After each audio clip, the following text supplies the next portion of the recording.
जरा सोचो कि इस मन की पुष्टि के बगैर इस शरीर की पुष्टि तो केवल और केवल शरीर को दुख और दर्द देने का आयोजन है।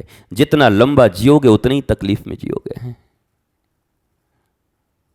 लंबा जीना बुरा नहीं है, शतायु हो तुम, दीर्घायु हो।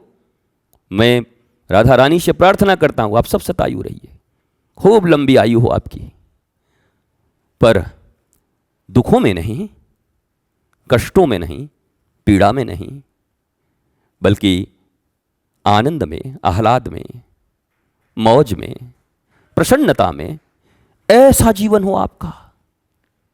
किसी दुखी आदमी को अगर लंबा जीवन का आशीर्वाद दो तो यह श्राप है उसके लिए।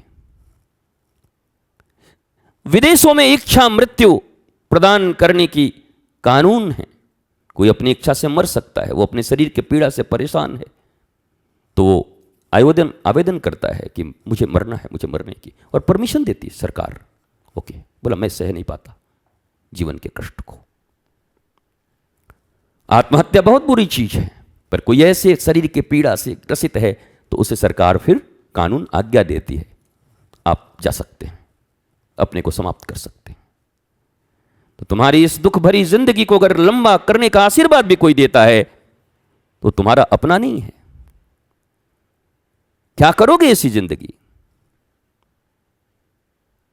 क्या करोगे ऐसे जीवन को जीकर जहां तुम्हें बार बार दूसरों के ऊपर ही सब कुछ होली खेलना होता है? तुम परेशान हो, हैरान हो, खोजो खोजो, छोटी छोटी रेमेडी मत खोजो, एक पक्का इलाज खोजो। चिकित्सा ही करना है तो पक्का करो, छोटा मत करो। ये घंटे 2 घंटे का मत करो, दिन 4 दिन के मत करो, हफ्ते 2 हफ्ते के मत करो। रेमेडी फॉर होल लाइफ, पूरे जीवन की रेमेडी चाहिए। और ये केवल और केवल ध्यान से सुन लो दुनिया के लोगों,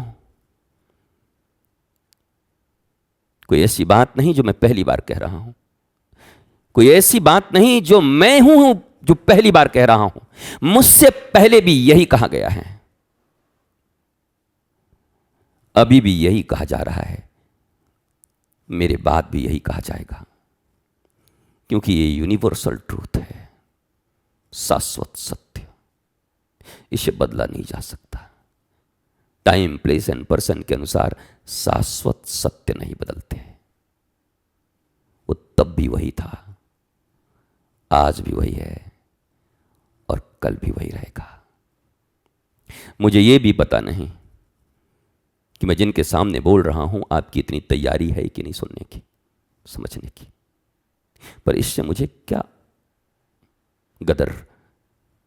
मुझे तो अपनी सीमित आयु, सीमित सांसों के बीच सब बोलना है।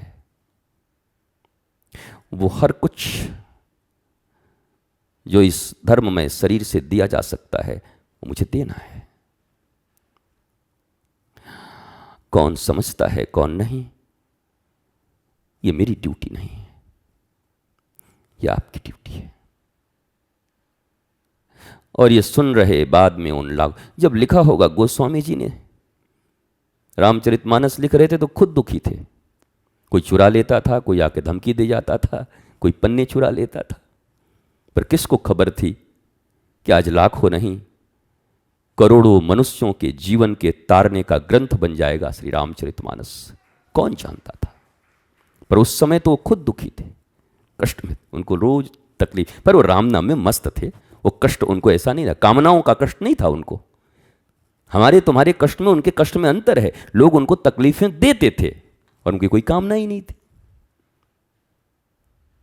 कोई आके मार गया तो कहते थे कोई बात नहीं, सीताराम सीताराम सीताराम कहिए, जाहि विधि राखे राम ताहि विधि रहिए, वो कह देते थे। कामना ना हो तो दुनिया में तुम्हें कोई तकलीफ नहीं दे सकता, कोई भी। कामना हो तो जन्म देने वाली मां भी तुम्हें तकलीफ देगी। जिसके हिस्से आए हो पिता भी तुम्हें कष्ट देगा, उससे भी कष्ट होगा। जो तुम्हारी अर्धांगिनी है और जिसके तुम अर्धांगना हो, वो भी तुम्हारे कष्ट के कारण बन जाएंगे। और कामना न हो तो इस दुनिया का बड़ा से बड़ा असुर भी तुम्हें कष्ट नहीं दे सकता। कोई असुर तुम्हें कष्ट नहीं दे सकता। तुम्हारी कामनाएं ही तुम्हारे कष्ट की जननी है, दुखी। How to manage it, how to remove it, कैसे इसका सदुपयोग करें। मजनू का दिल लगा था लैला में तो नमाज ही नहीं दिखाई पड़ते थे। नमाज कर रहा था आदमी, उस पर पैर रख के चला गया। वो जिसकी लगन जहां लगी होती है, रास्ते में आने वाले बाधा उसको दिखता भी नहीं, वो समझता भी नहीं, वो सारे हडल्स को पार करता रहता है।